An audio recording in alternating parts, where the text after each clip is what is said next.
네, 안녕하세요. DI 프로그램 맥스 원장입니다. 오늘은 11월 12일, 오늘 나누고자 하는 것은 질문입니다. 왜 만점자들은 떨어질 수밖에 없는가? 라는 질문으로 시작하겠습니다. 많은 사람들이 우리가 SAT 만점, 학점 만점이면은 뭐 좋은 학교를 갈 수 있다라고 생각을 하시는데, 현실은 좀 다릅니다. 근데 이 다른 현실에 대해서 우리가 조금 의논해야 할 부분도 좀 있습니다. 그래서 소제도로 보면은 end of meritocracy, 그 meritocracy라고 해가지고 그 시험 위주 입시 체계는 끝났다. 그다음에 최근 되게 바이럴하게 나온 그 영상이 하나 있죠.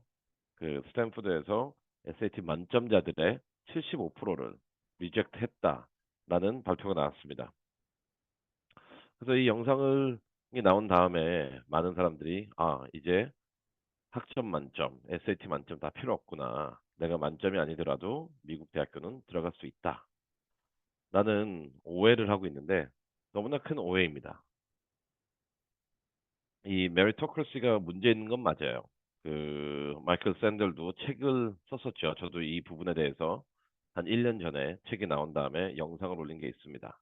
하지만 그때도 강조했듯이 우리는 요 점수 1600 만점자의 75%가 떨어졌다라는 이 표면적인 내용만 보면 안 되는 게 현실입니다. 이 부분을 그 대학교에서 제시하는 데이터를 통해서 이게 과연 end of meritocracy인지 아닌지, 그리고 앞으로 시사하는 미국 입시는 어떤 방향으로 가는지에 대해서 오늘 이야기를 나누도록 하겠습니다. 먼저 이 점수를 볼게요. 여기 보면은 ACT 34에서 35, SAT 1510에서 1560입니다. 많은 사람들이 우리는 뭐 ACT 35점 나오거나 뭐 SAT 1550 나오면은 나 무조건 아이비리그 지원할 수 있겠다. 적어도 뭐 코넬 브라운은 갈 수 있겠다. 라고 생각을 하시지만 아닙니다. 여기서 보면은 알다시피 작년에 입학한 아이들의 중간 50% 아이들의 점수입니다. 다시 한번 강조하는데 중간 50%예요. 그러니까 medium 50%, 중간 50%. 우리는 1600자들의 75%가 리젝 당한 것도 알고 있지만 그거를 좀만 더 자세히 들어가면은 입학한 아이들의 절대 다수는 SAT를 제출했고 그다음에 입학한 아이들의 중간 50% 아이들이 SAT는 1510점에서 1560점 사이, 그다음에 ACT는 34에서 35점 사이라는 점을 우리는 알고 있어야 됩니다.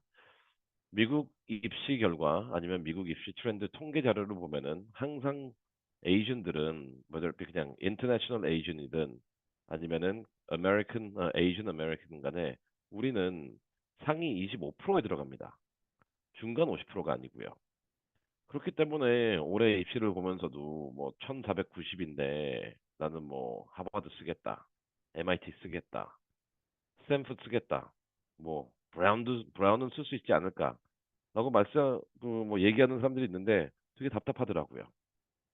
왜냐면 이들은 그 메리토크러시라는 게 끝났다라는, 즉 그 스탠퍼드라는 대학교에서 합격자들의 만점자들의 75%를 리젝트했다라는 거를 너무 단편적으로 받아들여 가지고 뭐 SAT가 없어도 되는구나라고 이해를 한 것 같아요.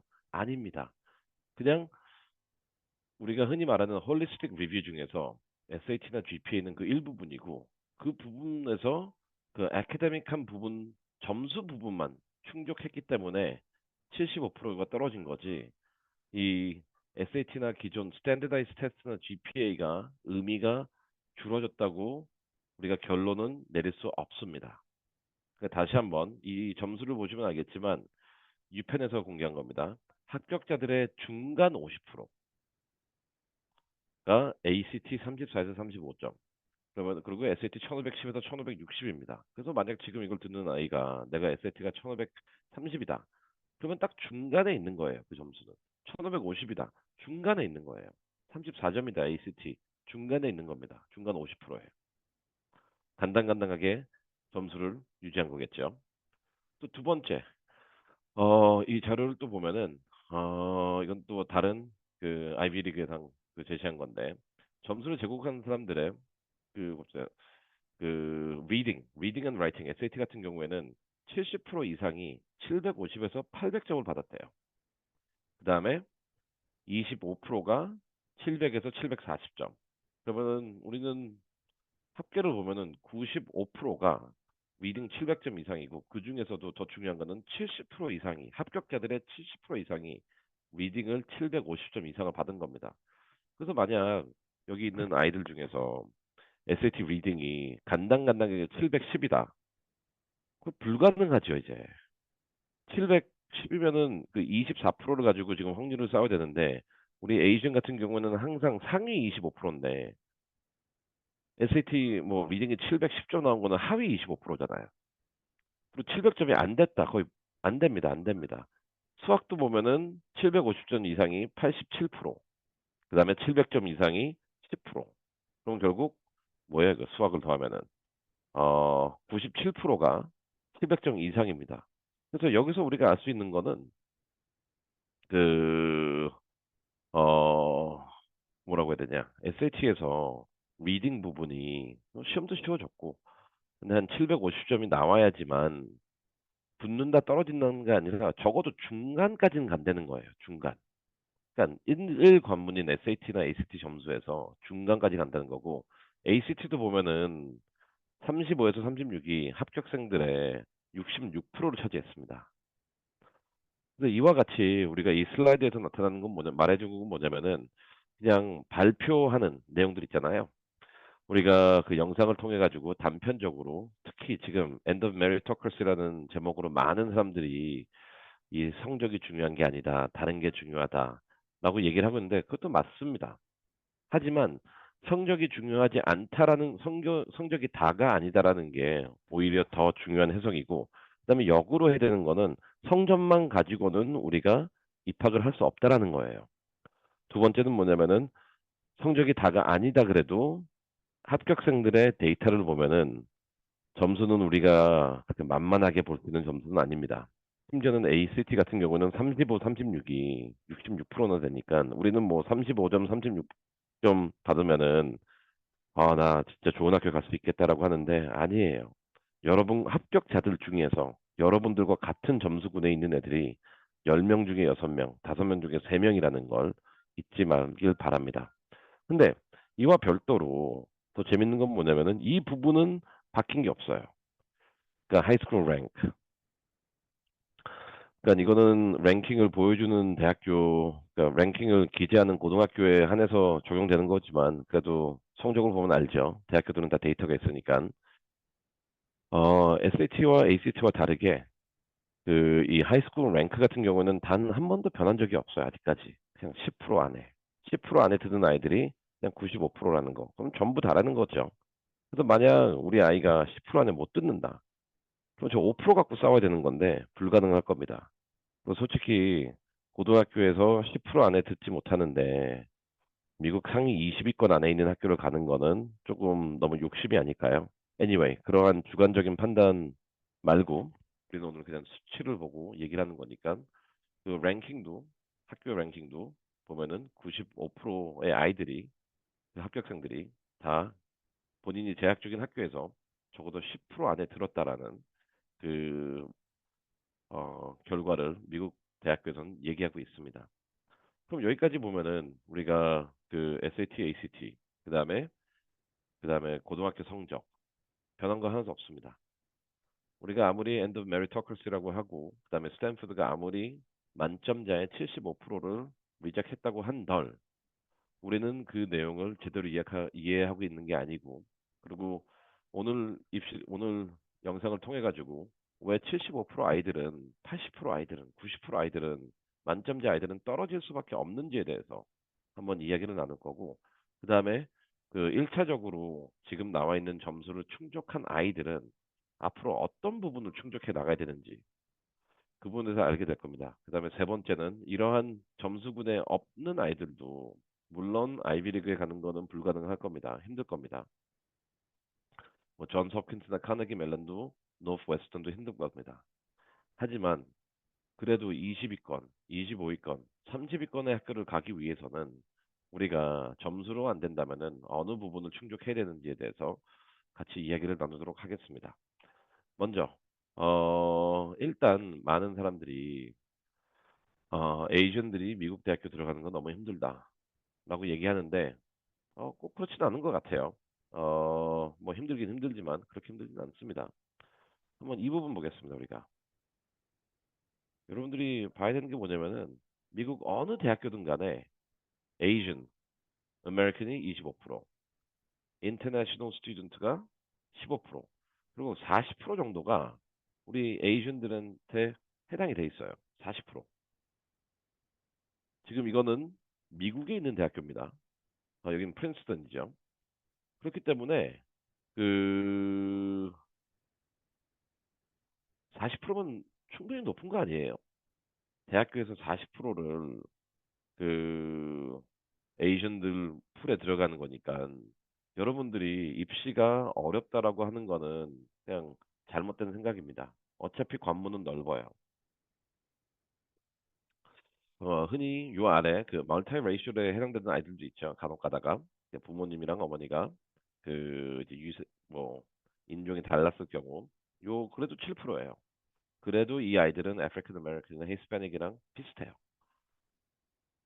그래서 우리가 에이전들이 들어가는 문이 좁아졌다. 전혀요. 좁은 거 하나도 없습니다. 그 어떤 인종보다도 많은 부분을 차지하기 때문에 그러한 변명은 안 하시는 게 좋습니다. 그러면 앞으로 그럼 왜 우리는 다 떨어지는가? 왜 다 떨어질까요? 한번 네 가지 측면에서 그 이야기를 나누도록 하겠습니다. 첫 번째, 먼저 그 홀리스틱 리뷰인데 여기서 우리가 조금 재밌는 게 있어요. 홀리스틱 리뷰는 제가 여러 번 영상을 통해서 얘기해서 그 전반적인 설명은 오늘 하진 않겠습니다. 하지만 홀리스틱 리뷰 중에 중요한 부분인 이 academic excellence라는 부분이 있어요. 근데 이 부분이 우리가 알아야 되는 게 academic excellence가 있고 그 다음에 어 academic excellence와 다음에 보면은 academic intellectual vitality 두 부분으로 나눠지거든요.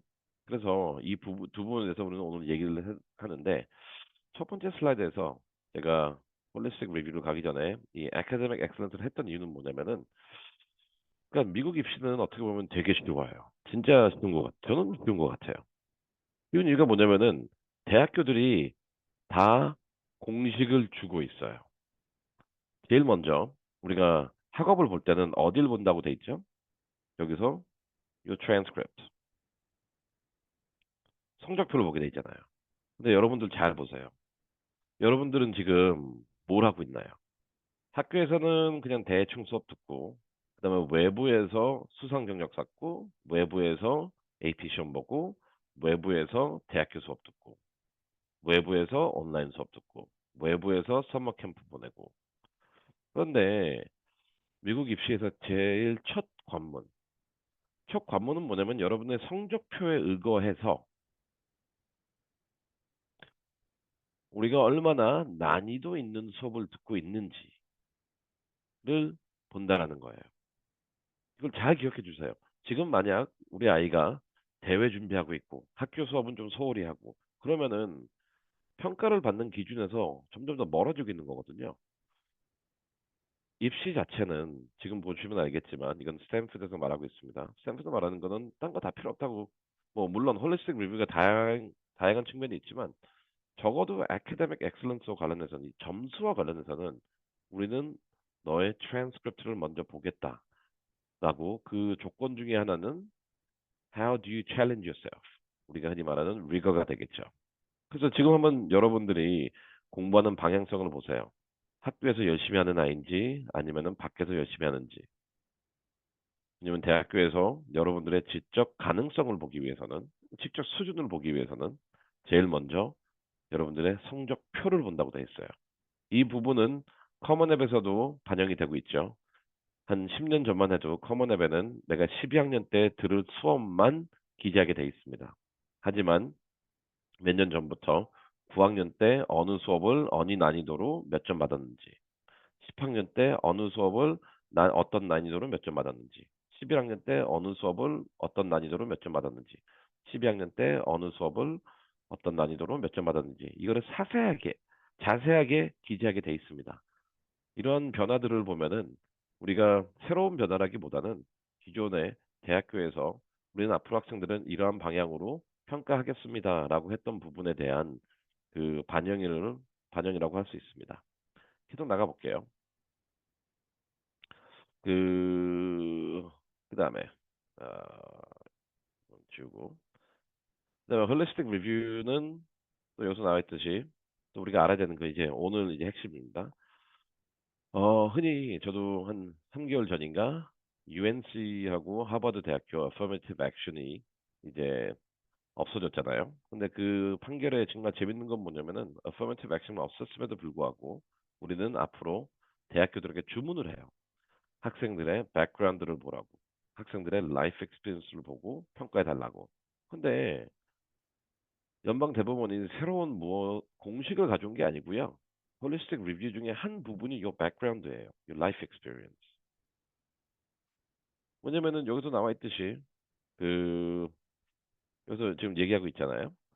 그 academic achievement와 별도로 우린 또한 너의 background life experience를 같이 보고 있다. 그리고 another잖아요. 그러면 공부적인 거 말고 공부 외적으로 너가 어떻게 성장해 왔는지에 대해서 우리는 궁금하다라는 거예요.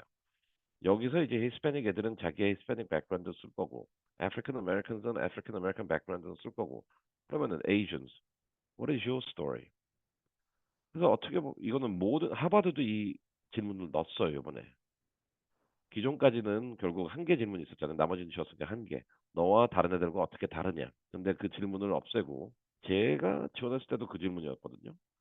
근데 지금 한 30년 만에 그 한 개를 없애고 이렇게 5가지 질문 중에 하나가 background and life experience로 바뀌었습니다.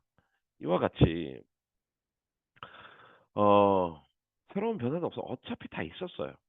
근데 이게 다 에세이로 도 되고 그 다음에 우리가 academic achievement 아까 말했던 academic 그 excellence와 더불어 intellectual contribution이란 것도 우리는 항상 본다고 했어요. 한번 봅시다. 그 intellectual contribution 우리가 이 부분과 대해서는 예시를 할게요. 아이가 올림피아드 준비를 했다고 쳐요. 물론 어느 정도 지적 가능성은 보이지만 올림피아드를 준비했다고 해가지고 학업적으로 기여한 게 있나요? 오늘 대회를 나갔다고 쳐요. 대회에 나갔을 경우에 수상을 했다고 칩시다. 물론 아이의 가능성은 보이겠죠. academic achievement. 그런데 intellectual contribution, ideas, interest, meaningfulness 이런 부분이 거기서 나올 수 있나요? 그렇기 때문에 우리가 입시를 보면은 그리고 이 부분들은 그 많은 사람들이 간과하는데 홀리스틱 리뷰를 설명하면서 whole person, how he or she would grow 라는 얘기를 하면서 벌써 얘기하고 있었어요. 예견이 돼 있던 변화들입니다. 변화라기보다는 그냥 연방 대법원은 이를 재확인해 준 것밖에 없어요. 그리고 오늘 제가 첫 번째로 지금 강조하는 것은 왜 만점자들이 떨어지냐는 부분은 결국 이 부분에서 나오겠죠. 우리가 학업적인 부분은 항상 2가지 측면입니다. 하나는 여기서 나와 있는 academic achievement. 하나는 intellectual 그 contribution. 우리가 대회 SAT 1600자 학점 만점자 대회 수상 경력자는 이 위에 해당되겠죠. 근데 대학교에서 뭐라고 얘기하고 있어요? 이 부분만 아니라 우리는 이 부분이 궁금하다. 그리고 이 부분이 우리는 에세이를 통해서 확인해 나갈 거다. 대학교에서는 이렇게 우리한테 간단하게 설명을 해주고 있는데 왜 우리는 그 SAT 만점자가 떨어지는 거에서 놀라는지 모르겠어요. 간단하잖아요. 1600자들 중에서 75%가 떨어진 건 뭐냐면은 학점의 만점자들 중에서 75%가 떨어진 이유는 뭐냐면은 이 부분은 충족했더라도 대학교에서 보는 거는 이 부분이에요. academic contribution. 그리고 이 academic contribution이 에세이를 통해 가지고 우리는 판단하겠다라고 얘기를 하고 있잖아요. 그런데 왜 우리는 이렇게 점수에만 이렇게 집착하는지 모르겠습니다. 점수에 집착하는 거는 아이의 학업 능력을 2단계에서 평가를 하게 돼 있는데 첫 번째인 학업적 성취도는 충족할 수 있지만 이 아이의 지적 호기심과 지적 기여도는 충족이 안 되거든요. 그래서 어떻게 보면은 그 미국 대학교에서 성적 만점자들이 떨어지는 거죠. 그 다음에 이 홀리스틱 리뷰를 보면은 여기서 답이 다 있었어요. 뭘 준비해야 되는지. 첫 번째, 너의 백그라운드에 대해서 우리가 궁금하다. 에세이 있죠. 너의 재능에 대해서 우리는 궁금하다. 그리고 이 재능을 가지고 남들과 어떻게 공유하고 있냐. 에세이 다 있죠. academic interest, 그 intellectual contribution에서 질문하겠다. 그 다음에 way of viewing the world, perspective, diversity 이거에 대해서 질문하겠다. 1번, 2번, 3번, 4번 이렇게 대학교에서 우리는 아이를 평가함에 있어서 이 모든 것을 동일하게 볼 거고 이를 통해서 너가 전체적으로 어떤 아이이고 어떤 발전 가능성이 있는지에 대해서 그 다음에 사회에 어떻게 기여할 건지에 대해서 우리는 평가할 것이다 라고 말을 하고 있는데 SAT 1600점을 맞는다고 칩시다. 4.0을 맞는다고 칩시다. 그러면 이 아이의 전반적인 성격 우리 몰라요. 이 아이의 발전 가능성 몰라요. 그리고 스탠프드 어떻게 기여할지 몰라요.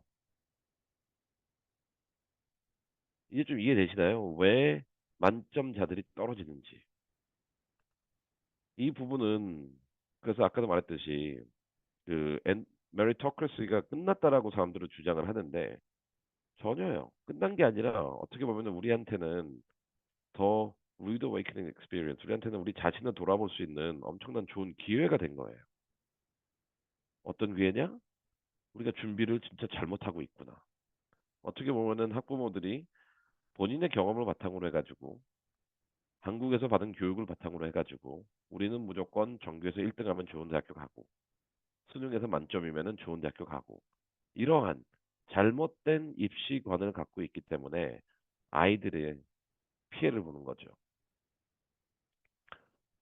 네, 그럼 봅시다. 홀리스틱 리뷰 이제부터 들어갈게요. 제일 먼저 academic excellence. 아까 말했듯이 똑같아요. 시험 점수 잘 보고 그 다음에 학교 점수 잘 나오고 그 공부 잘하고 그런 애들은 한 부분으로 보겠다는 거예요. 왜냐면 그건 성실도니까. 뛰어남이 아니에요.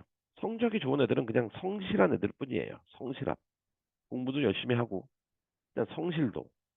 그래서 간혹 가다가 이제 상담할 때 우리의 뭐 학점 만점이다. 뭐 SAT 만점이다. 그리고 막 천재래요. 그냥 성실한 애입니다. 천재 아니고요. 어, 그 어느 대학교도 천재라고 보지 않습니다.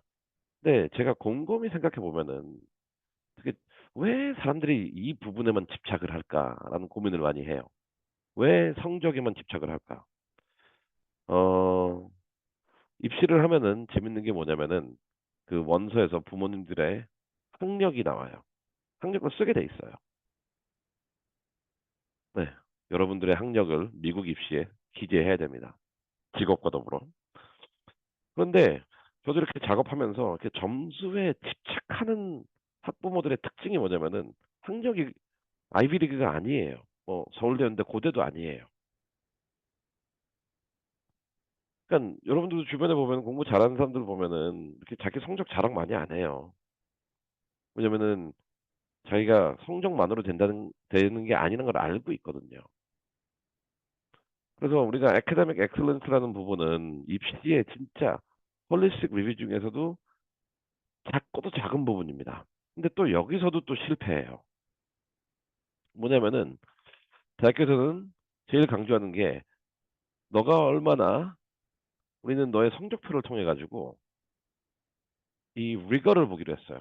너가 얼마나 너 자신을 이렇게 시험하는지. 그러니까 쉬운 과목만 듣는 게 아니라 얼마나 열심히 너가 그 공부를 하고 있는지.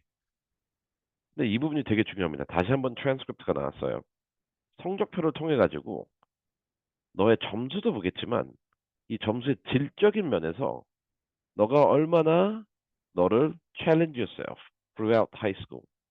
그래서 이런 게 이 부분은 뭐냐면 우리가 항상 말하는 그 rigor가 되겠어. rigorous 그 curriculum development. 이 rigor라는 거는 잘 봅시다. 9학년 때 듣는 수업, 10학년 때 듣는 수업, 어, 저기, 다시 읽겠습니다. 그 rigor라는 거는 9학년 때 듣는 수업, 10학년 때 듣는 수업, 11학년 듣는 수업이 그리고 12학년 듣는 수업이 상승 곡선을 걸어야 된다는 거죠. 즉 AP 숫자가 늘어나야 된다는 거. 대표적으로 한국에서 제일 미국 입시에서 그나마 성적이 가장 좋은 국제학교가 있습니다. 그 학교는 9학년 때 AP를 못 듣게 해요. 10학년 때는 딱 한 개 듣게 해줘요. 그다음에 그 점수에 따라 가지고 실력에 따라 가지고 11학년 때는 두 개, 세 개, 네 개. 아니면은 그다음에 12학년 때는 세 개, 네 개, 다섯 개. 이런 식으로 학년이 가면 갈수록 더 많은 AP를 듣고 있는 이러한 곡선을 그려야 되거든요. 근데 반면에 또 과거에는 되게 성적이 좋았는데 현재 성적이 안 좋은 또 그 특목학교들이 몇 개 있죠. 그 학교들 애들을 보면은 9학년 때 AP 7개, 뭐 10학년 때 AP 7개, 11학년 때 뭐 AP 8개, 그다음에 12학년 때 AP 2개. 증가하다가 떨어지잖아요. 그래서 여러분들도 이 트랜스크립트 상에 AP하고 언어가 어떻게 밸런스가 돼 있고, 그다음에 어떻게 상승하는지 대학교에서 본다고 했기 때문에 그 부분을 꼭 충족해 줘야 된다는 거. 그다음에 더 나아가지고 단순히 우리가 뭐라고 해야 되냐 이런 걸 보는 게 아니라 상승을 보는 게 아니라 이건 예라는데 balanced set of rigorous classes 이게 뭔가요? 영어, 수학, 과학, 사회과학, 제2외국어 이게 나와 있잖아요. 우리는 점수만 좋은 것도 보지 않는다. 그리고 우리는 AP 숫자가 증가하는 것만도 보지 않는다. 우리가 보는 건 뭐냐면은 영어, 과학, 수학, 사회과학, 그다음에 제2외국어에서도 골고루 난이도가 있는 수업을 가지고 평가할 것이다. 그럼 잘 봅시다. 여러분들 중에서 많은 아이들은 분명히 과학적으로, 수학적으로 엄청나게 많은 AP를 들을 거예요. 근데 이 공식에 의하면은 과학, 수학은 충족됐다고 칩시다. 오케이, 과학, 수학. 그다음에 제2외국어도 어떻게 보면은, 소셜 사이언스도 어떻게 보면은 뭐 이컨, 사이콜로지 이쪽으로 하는데 미국에서 말하는 제2 소셜 사이언스라는 거는 US history, world history, US government 이게 기본이에요. 이게 기본. 그쪽에서 수업을 듣고 있나요? 아니면은 그냥 마이크로, 매크로, 이컨, 사이콜로지, 휴먼 지오그래피, environmental science 뭐 이런 거 듣고 있나요? 아니면은 이거는 무시하고 그냥 art history 뭐 이런 쪽으로 핵심적인 과목이 아닌 AP를 듣고 있나요? 벌써 여기서부터 우리는 X가 나오기 시작했죠. 그 다음에 제2외국은 또 왜 안 들어요? 네? 제2외국에서 X 나오지. 그 다음에 영어 왜 AP 랭하고 lit 안 들어요? 어려우니까 안 듣겠죠? 그럼 또 X 나오지. 그러면 기본적으로 이 밸런스라는 널리지를 통해 가지고 적어도 5개 항목을 얘네들은 그냥 시작하면서 보겠다고 했는데 대부분의 아이들은 영어하고 수학 쪽에서 그다음에 쓸데없는 AP 쪽에서 성적을 유지하고 평가하겠다는 영어, 사회과학, 역사죠. 그다음에 제2외국어에서는 난이도를 안 보이니까 당연히 4.0에서 4.0을 받던 SAT 만점을 받던 ACT 만점을 받던 이 리트머스 페이퍼에서 떨어질 수밖에 없잖아요. 이 academic knowledge라는 거는 점수뿐만이 아니라 어떠한 점수거든요. 트랜스크립트를 통해 가지고 대학교에서 원하는 거는 이 rigor지만 이 난이도지만 난이도의 증가하는 곡선도 필요하지만 난이도의 질이에요. 유형, 영어, 과학, 수학, 사회과학, 그리고 역사, 제2외국어 이를 통해 가지고 우리는 이 아이의 지적 발전 가능성, 즉 아이의 지적 능력을 본다라고 이렇게 다 말을 해주고 있는데 이 부분은 안 따라하잖아요, 우리는. 점수 따기 힘든 과목은 선생님이 나쁘다라고 변명하면서 공부 안 하고 성적 안 준다고 그냥 쉽게 듣고 외부에서 시험 보고. 잘 보세요. 선생님이 나쁘다라고 핑계 대면서 점수가 안 나온다고 AP를 안 들어요. 그러면 그리고 외부에서 AP 시험을 봐요. 그러면 우리는 심적으로 나 외부에서 AP 5점 받았으니까 충분하겠다. 라고 결론을 내렸는데 이 공식에서는 그 말이 아니잖아요. 이 공식에서는 떨어졌잖아요, 벌써. 트랜스크립트 상에서 우리는 리거를 원하고 밸런스를 원하고. 그러니까 떨어질 수밖에 없죠. 근데 이와 더불어 그 두 번째 이제 학업과 관련해서는 이 intellectual vitality거든요. 여기 뭐 듣는 사람들이 이제 vitality라는 단어를 모를 수도 있어요. 그거는 뭐 비타민이랑 비슷하죠. 그래서 그냥 지적 호기심이라고 합시다. 이 부분이 이제 에세이를 통해서 나오는 건데 지적 호기심. 뭐냐면은 호기심과 열정이에요. 호기심과 열정. 아이들과 작업을 하다 보면은 제일 힘든 게 뭐냐면 넌 왜 이걸 공부하고 싶니? 너의 열정은 뭐니?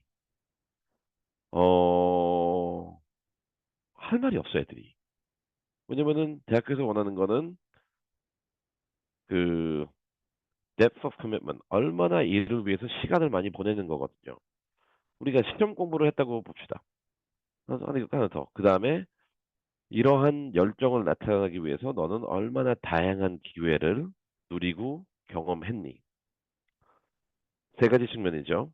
하나는 열정 호기심, 두 번째는 그거 비례하는 시간 투자, 세 번째는 이러한 방향성에 있어서 얼마나 다양한 기회를 누렸니? 시험 공부 뭐 올림피아드 준비하고 올림피아드 클럽에 있고 로보틱스 클럽에 있고 그 다음에 논문 하나 발표했어요. 수상 경력 있고 얘의 지적 호기심은 뭡니까? 그리고 얘의 뭐 호기심이 있다고 쳐요. 로보틱스로. 그러면은 얘가 얼마나 열심히 기여했나요? 그래요. 시험 공부 열심히 했다고 칩시다. 하지만 대학교에서 바라는 너의 지적 호기심을 발전하기 위해서 그리고 너의 지적 호기심을 알아가기 위해서 너는 얼마나 다양한 경험을 했고 얼마나 너 그 다양한 관점을 가지고 그 지적 호기심을 확대해 나갔니? 라는 질문을 대답을 못 하잖아요. 또 이와 같이 점수가 아니라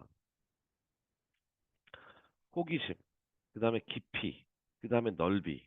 한국 아이들이 주로 빠지는 이 부분이 해결이 안 되는 부분은 이 호기심이 별로 안 보인다는 것과 물론 준비하는 시간은 많으니까 요거는 오케이라고 놔둡시다. 그다음에 이 활동의 다양성. 다 논문 하나 쓰고 썸머 캠프 한번 갔다 오잖아요. 인턴 하나 그 아빠 백 믿어가지고 한번 하고. 그러면은 대학교에서 원하는 이 다양성과 변화를 충족을 못 시키거든요. 그럼 또 당연히 떨어질 수밖에 없죠.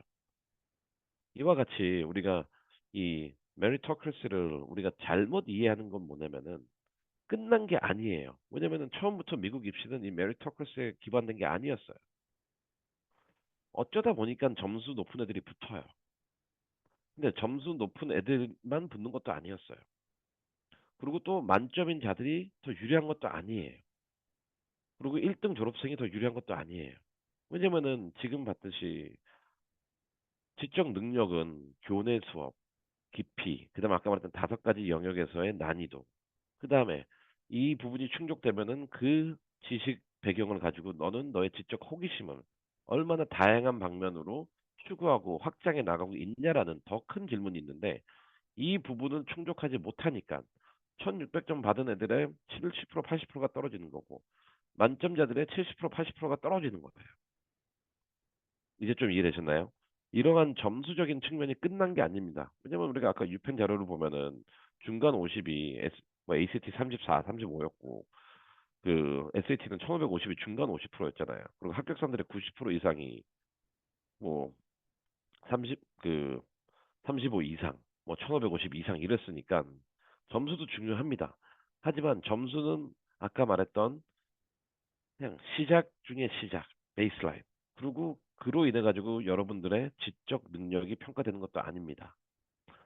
지적 능력이라는 거는 처음에 그 학교 트랜스크립트에 기반한 난이도, 그다음에 밸런스 knowledge 다섯 가지 영역에서 난이도가 골고루 나오는 아이들 그걸 원하고 문과 이과 상관없이 그다음에 두 번째는 뭐냐면 더 중요한 거는 내가 갖고 있는 지적 호기심이 뭔지 얼마나 다양한 방법을, 다양한 루트를 통해서 내가 궁금한 거를 알기 위해서 너는 노력하고 있는지, 그리고 앞으로 노력을 할 건지. 이 부분이 미국 입시에서 가장 중요하게 평가되는 부분이고, 이러한 근거로 인해 가지고 합격생과 불합격생이 나오는 거고. 그래서 결론적으로 얘기한다면은 많은 아이들이 이 부분까지도 못 와요. 근데 여기까지 또 오는 애들도 있긴 있어요. 근데 대부분의 못 오는 아이들은 이 메리토크러시라는 개념을 잘못 이해해가지고 그냥 점수에만 집착을 해요. 하지만 미국 입시가 원하는 거는 점수가 아니라 점수는 너무나 기본적인 거. 그다음에 intellectual vitality라는 측면에서 이 아이의 지적 호기심을 통해 가지고 나의 지적 능력을 나타내야 된다는 거를 잊지 않았으면 좋겠습니다. 그럼 여기까지 왔다고 칩시다. 근데 여기까지 오는 것 자체가 나는 힘들다. 그러면 빨리 결정을 하세요. 여기까지 오는 것도 힘들면은 아이비리그 포기하시고 그다음에 상위 15위 있는 학교 준비 안 하시는 게 맞아요. 왜냐면은 그들 학교에서는 여기까지는 그냥 기본 중에 기본으로 요구하는 기준이거든요. 그래서 아이가 지금 성적 관리하는데 SAT 나오는데 너무나 벅차한다. 그러면은 그 떨어진 75%, 80%애로 만들지 말고요. 아이의 고등학교 삶은 좀 즐기면서 20위권, 30위권 학교를 준비하는 것도 좋습니다. 왜냐면은 이 여기까지 준비를 한들 이것 때문에 붙진 않아요. 왜냐면은 여기까지는 다 옵니다. 진정으로 이제 경쟁이 있으려면은 다음부터가 중요하겠죠. 봅시다. 여기 보면은 하버드인데 뭘 본다고 돼 있나요? 여기서 하버드가 뭘 본다고 돼 있죠? 네, 이게 저는 제일 잘 나왔던 것 같아요. 이런 거 공부 외에 그 뭐라고 돼 있나? 봉사활동, leadership, 그다음에 distinction in extracurricular activities. 그건 단순히 캡틴이 아니라 좀 엄청나게 차별화가 필요해요. 그다음에 개인적인 quality and character. 하나, 둘, 셋, 넷. 또 학업과 더불어 이러한 요소들이 충족이 돼야 됩니다. 음. 그러면은 볼게요. 이러한 내용들을 우리는 했을 때 그럼 나는 어디서 시작을 해야 되나? 그리고 어떤 내용을 갖고 내 이야기를 만들어 나가야 될까? 그런 부분이 제일 중요한데 이 부분은 보면은 이 컨텍스트를 한번 저는 잡고 싶어요. 컨텍스트.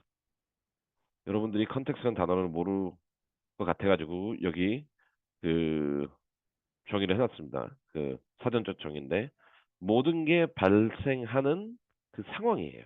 그럼 우리 아이 지원자들을 봅시다. 이 지원자 아이는 Asian American 아니면은 International Asian이 되겠죠. 그러면은 이 컨텍스트는 뭐냐면은 아시아인이에요. 이건 바꿀 수가 없어요. 어떻게 바꿔요? 여기서 만약 나는 백인이라고 엄마도 그 한국 사람이고 아빠도 한국 사람인데 나는 백인이다. 걔는 좀 문제가 있는 애예요. 나는 흑인이다. 또 문제가 있는 애고. 그냥 레이스적인 측면에서 우리는 바꿀 수가 없어요. 컨텍스트. 남자와 여자. 한 5년 전만 해도 활동에서의 여자, 그 Science for Women, STEM for Women, Sports for Women 이런 식으로 여자가 나왔으면은 좀 더 유리했어요. 아이들이 그건 인정합니다. 하지만 Asian applicants 남자 여자 구분 없습니다. 거긴 차이 없어요. 대부분 또 유학 준비하는 애들은 중상위층이에요. 국제학교 다니고 밥 먹는데 걱정 안 하고 그다음에 학비를 보조 장학금을 팝스나 이런 걸 신청한다고 하더라도 부모님이 있고 그다음에 생활하는 데 문제 없는 거죠. 팝스를 신청하거나 재정 보조를 받거나 미국 대학교를 간다는 거는 1억을 매년 못 낸다는 거는 솔직히 아파트 팔면 되잖아요. 안 팔잖아요. 돈이 있음에도 안 쓰는 거잖아요. 그래서 경제적인 부분에서도 우리는 컨텍스트상 차별이 없어요. 다 너무나 똑같아요. 그리고 다 같은 활동을 하고 있어요. 그리고 다 똑같이 공부를 영어하고 역사하고 제휴를 놓고 빼놓고 공부를 하고 있어요. 그리고 다 스템 쪽으로 가려고 그래요. 아니면 변호사 되려고 그러던가 아니면은 그 바이오캠 하던가 사이콜로지 하던가 아니면 비즈니스 가던가 다 똑같아요. 근데 이거를 우리는 먼저 인지하고 시작을 해야 돼요. 왜냐면 여러분들이 경쟁하는 아이들은 이러한 아이들 속에서 그러니까 이러한 컨텍스트 속에서 내가 남들과 어떻게 다를지를 이제 평가를 하는 거잖아요. 그래서 이 내가 지금 있는 환경이나 내 경쟁자들에 대한 정보를 알면은 너무나 쉬워요. 대표적으로 한 두 가지 하겠습니다. 멘토링, 튜터링. 멘토링 많이 하죠. 튜터링 많이 하죠, 아이들. 근데 제가 보는 원서의 99%는 일주일에 5시간 미만 합니다. 그리고 그걸 또 밀고 나가요. 그럼 99%랑 똑같은 거잖아요. 그럼 내가 좀 차별을 두고 싶다. 일주일에 20시간 하세요. 그럼 차별됩니다. Depth of experience. 아까는 뭐냐면 우리가 깊이도 있고 넓이도 있다 그랬잖아요. 그럼 깊이로 걔는 승부하는 거겠죠. MUN. 대회 많이 나가요. 아이들의 90% 이상의 대회만 주구장창 나가요. 그러면은 대회 나가서 수상 많이 했다는 게 차별화 되나요? 안 돼요. 또 MU에서 많이 나오는 거는 아이들을 튜터링 시켰대요. 아이들을 위해 교재를 개발시켰대요. 또 90%가 딱 그 얘기를 써요. 그럼 내가 그 얘기를 쓴다는 거는 나는 아무런 경쟁이 없다라는 거죠. 뭐 디베이트. 요새 너무 좋으니까 애들이 많이 해요. 근데 또 90% 이상이 그냥 디베이트 대회 나가고 수상을 해요. 또 MUN과 마찬가지로 애들을 가르쳐요. 하지만 여기서 우리가 또 차별시켜. 내가 만약 미국 내셔널 나가서 3위 했다. 그럼 이건 좀 다르죠. 왜냐면은 아까 우리는 깊이도 있고 넓이도 있었지만 또 뭘 본다 그랬어요. Exceptional achievement in extracurricular. 남들과 비교했을 때 상당한 성과를 보인다면은 그것도 우리가 인정을 하겠다라고 얘기하고 있잖아요. 그래서 성과라는 거는 그 국가대표예요. 그러니까 주 대표도 아니고 시 대표도 아니고 뭐 도 대표도 아니고 시 대표도 아니고 국가 대표를 한다면 어떤 부분에서 내가 국가 대표를 하고 있다. 그러면은 컨텍스상 그런 애들이 별로 없어요. 주 대표는 너무나 많아요. 그래서 힘들어요. 그래서 이제 진정 나라에서 인정한 내가 만들어서 하는 국가대표가 아니라 나라에서 인정한 국가대표라면은 컨텍스상 좋습니다. 논문도 한번 볼게요. 대부분의 아이들은 뭐 한 90%가 논문 한두 개는 있어요. 그럼 논문 한두 개로는 이게 안 된다는 거죠. 진짜 열심히 하는 애 보면은 그때 고등학교 논문 한 7개 발표한 애가 있어요. 그쪽으로 가든지. 뭐 인턴들 뭐 하나씩은 있어요. 근데 웃긴 게 이건 인턴은 되게 남들과 차별시키는 게 쉬워요. 왜냐면은 거의 99% 인턴 애들은 무급 인턴이에요. 유급이 아니라. 그러면은 그 인턴 하면서 월급을 한 1,000만 원씩 받아봐요. 유급으로. 그거 자체로 차별이 됩니다. 이와 같이 우리가 어떤 활동을 함에 있어서 그 다음에 이러한 점수 다음에 우리가 어떤 내용을 나의 내러티브 준비함에 있어서는 내가 지금 있는 이 컨텍스트가 되게 중요하다는 거를 꼭 인지해 주길 바랍니다. 많은 사람들이 컨텍스트를 인지 안 하는데 그래서 남들과 똑같은 그 복제 인간이 나오는 거겠죠. 그 extracurricular activities 봅시다.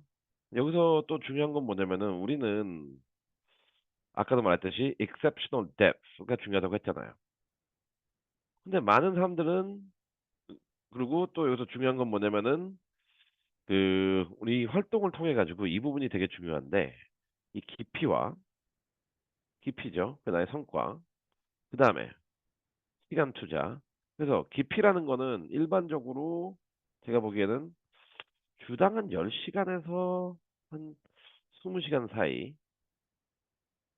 그다음에 연간 이게 왜 이렇게 계속되지? 그 주당 10시간에서 그 20시간 사이. 그다음에 연간 한 12주에서 15주. 12주, 15주 하면은 한 학기가 되겠죠. 그 정도 하는 활동 한두 개가 중요하고요. 근데 이런 활동을 함에 있어서 이제 또 실패하는 아이와 성공하는 아이의 차이점. 이 부분이죠. 이 활동을 통해서 너가 공동체 혹은 남에게 어떠한 임팩트를 줬냐, 임팩트의 강도를 본다라고 되어 있어요. 근데 우리는 일주일에 한 2시간씩, 3시간씩, 7, 8개 활동을 하고, 임팩트 없어요. 그냥 내가 장이다. 내가 리더다. 이런 식으로 자만한 표현만 쓰는데, 대학교 입시에서는, 잘 보세요. exceptional depth. 시간을 얼마나 많이 투자하느냐가 중요한 기준이고, 그 다음에 남에게 어떠한 영향을 미쳤냐. 이 두 가지를 본다고 돼 있어요, 지금. 잘 고민해 보세요. 우리 아이가 하는 활동이 지금 어디에 충족되는지. 남들과 비교되지 않은 깊이, 즉, 시간을 많이 투자하고 있는지. 일반적으로 한두 개 활동은 적어도 일주일에 한 15시간씩 투자하는 활동이 한두 개씩 매 학기마다 1년에 한 12주에서 15주 동안 원서에 나와야 됩니다. 그리고 이런 활동들을 통해 가지고 내 자신의 포지션이 중요한 게 아니라 남들에게 얼마나 영향을 많이 미쳤는지에 대해서 대학교는 궁금해하고 있다라는 점을 잊지 말길 바랍니다. 그러면은 여기까지 또 했다고 칩시다. 이러한 활동, 아카데믹한 것도 했고, 그 다음에 액티비티도 지금 말한 것처럼 깊이가 있고, 또 남들에게 영향을 미쳤다고 쳐요. 여기까지도 힘들죠. 근데 여기까지가 다가 아니에요. 이제 또 세 번째 단계. 미국 사람들이 아니라 미국 대학교들은 그 에이전들에게 뭐가 가장 부족하다는 걸 물어봤을 때, 그 다음에 애드미션 오피서들이 말하는 건 뭐냐면은 그 사람들 아이들이 이런 퍼스널리티가 하나도 안 보인다는 거예요 원서에. 그냥 개성이 안 보인다는 거죠. desirable personality. 그냥 단순한 개성이 아니라 리더로서의 퍼스널리티가 안 보이는 희생 정신, 문제 해결 능력, 남을 배려하는 정신 이런 게 안 보인다는 거예요. 다 뭐만 하냐면은 자기 수상 경력, 포지션 싸움, 파운더 싸움, 최선의 시간 투자, 점수에만 집착하는 모습. 요런 모습만 보이고 대학교에서 진정 원하는 물론 이게 안 좋다는 건 아니에요. 이거는 기본 중에 기본이니까. 근데 대학교에서 원하는 이러한 그 personality trait.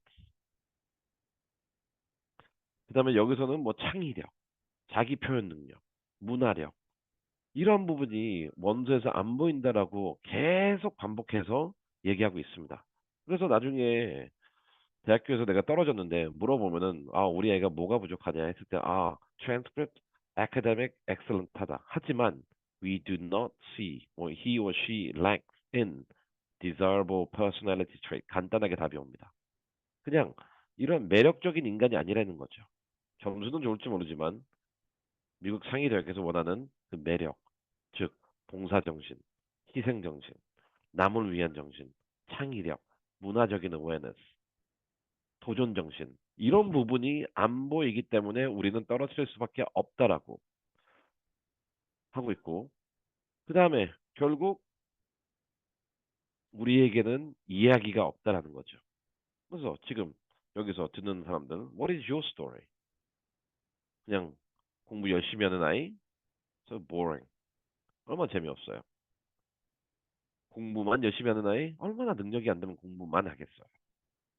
점수 잘 받는 아이? So what? 지적 호기심이 뭔데요? President? So what? 왜?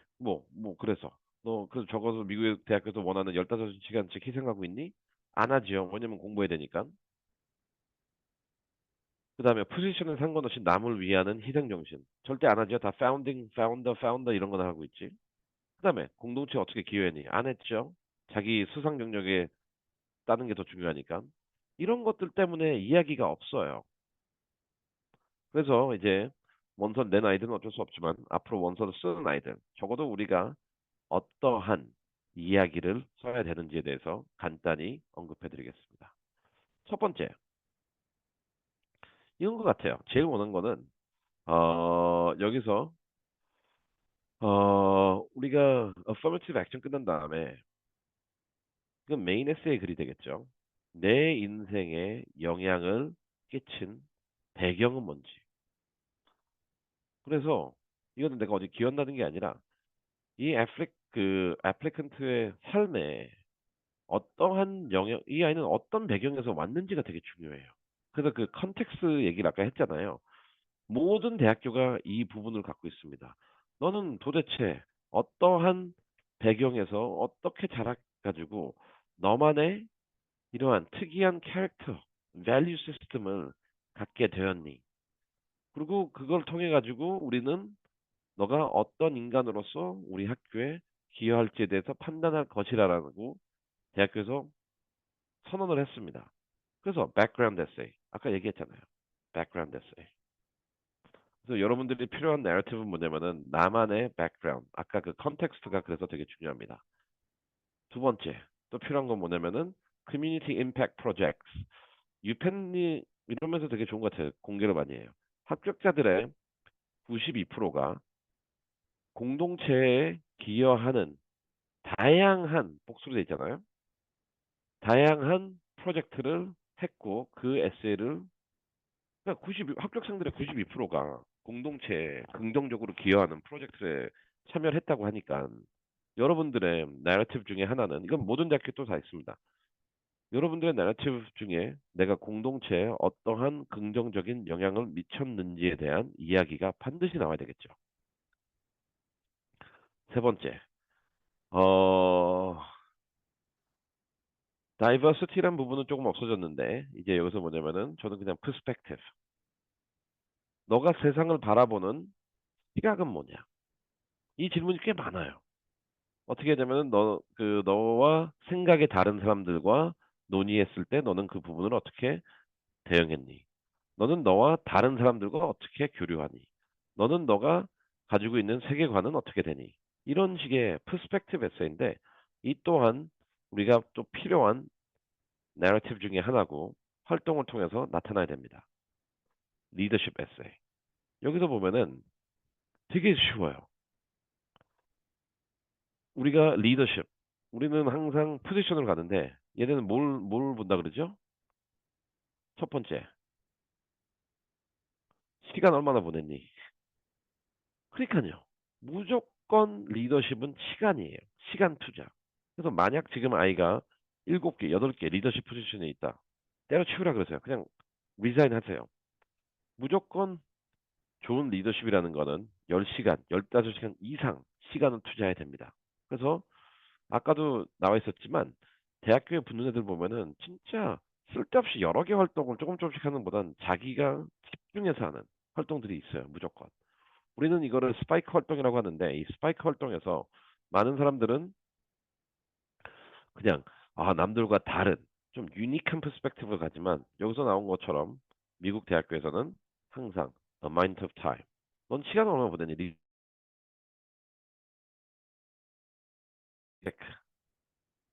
responsibility.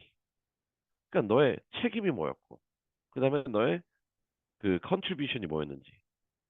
또 당연한 게 아니라 general responsibility는 아니에요. 제가 항상 말했던 그 타이틀로서 주어지는 누구나 하는 그러한 책임감이 아니라 그거 외적으로 너만의 스페시픽한 구체적인 책임이 뭐였는지 그리고 그 책임을 함으로 인해 가지고 너가 구체적으로 어떻게 공동체에 기여했는지 이런 부분을 미국 대학교에서는 리더십을 평가하면서 본다고 하고 있고 이 또한 여러분들의 내러티브에서 반드시 필요한 부분입니다. 그래서 저는 이 문구를 되게 좋아해요. Comfort zone is a beautiful place. 되게 아름다워요. 우리가 지금 머물고 있는 반복되는 일상들은. 하지만 그 속에서는 아무것도 잘하지 않아요. 여러분들이 지금 아이들한테 교육시키는 방향을 한번 보세요. 모르고 할 수도 있는 거고 학부모로서 내가 익숙한 과거에 의해 가지고 할 수도 있는 거고 아니면은 주변에 다른 애들이 뭘 하기 때문에 반응을 해가지고 할 수도 있는 거예요. 그런데 그리고 아이들이 수상 실적을 갖고 오거나 점수를 받으면은 그 부분이 아름다워 보이죠. 아닙니다. 우리는 항상 미국 입시는 되게 쉬워요. 왜냐면 아이들이 못하는 거를 잘하게 하면 되는 거고 잘하는 걸 더 잘해야 되고 아이들이 안 했던 거를 시키면 돼요. 끝이에요. 그리고 그 과정에서 내가 진정 의미 있는 것에 대해서는 희생정신으로 시간을 투자하면 되는 거죠. 그래서 오늘은 우리가 End of Meritocracy라는 그 주제로 시작을 했습니다. 점수 아직 중요합니다. 하지만 다가 아닙니다. 아까 그 intellectual abilities하고 intellectual vitality를 통해 가지고 지적 호기심에 대해서 이야기를 나눴고 그다음에 이를 바탕으로 해가지고 상위 대학교를 가려면은 우리만의 이야기가 무엇인지 반드시 필요하다는 거. 그래서 나의 이야기가 없다. 그리고 점수가 만점이다. reject. 나의 이야기가 없다. 그리고 점수만 만점이고 academic vitality도 없다. reject. 그리고 내가 그 점수도 되고 intellectual vitality도 있다. 하지만 나의 이야기가 없다. reject. 점수 있고 vitality도 있고 리더십 포지션만 있다. reject. 그리고 점수 있고 vitality도 있는데 내 원서에는 그 어느 활동도 10시간, 15시간 투자하는 활동이 두세 개가 없다. reject. 이런 식으로 공식화돼 공식은 아니지만 미국 대학교에서 그러니까 이 대학교라는 거는 대학교가 공식적으로 발표한 내용들에 의거하면은 입시 준비는 너무나 간단합니다. 간단한 이유는 뭐냐면은 대학교가 이 아이를 평가함에 있어서 우리는 어디를 보고 평가한다고 이야기를 해주고 있어요. 그럼 이제 여러분들이 결정하는 거죠. 아까 말했던 in context. 아이가 있는 Asian context에서 그러면은 앞으로 이 아이들은 어떠한 이야기를 만들어 나가야 되는지에 대해서 오늘 고민하는 그 기회가 됐으면 바랬고요. 이러한 부분에 대해서 그 문의하거나 아니면 궁금한 점이 있으면은 언제든지 저희 DI 프로그램으로 연락을 주시길 바랍니다. 네, 감사합니다. 수고하셨습니다.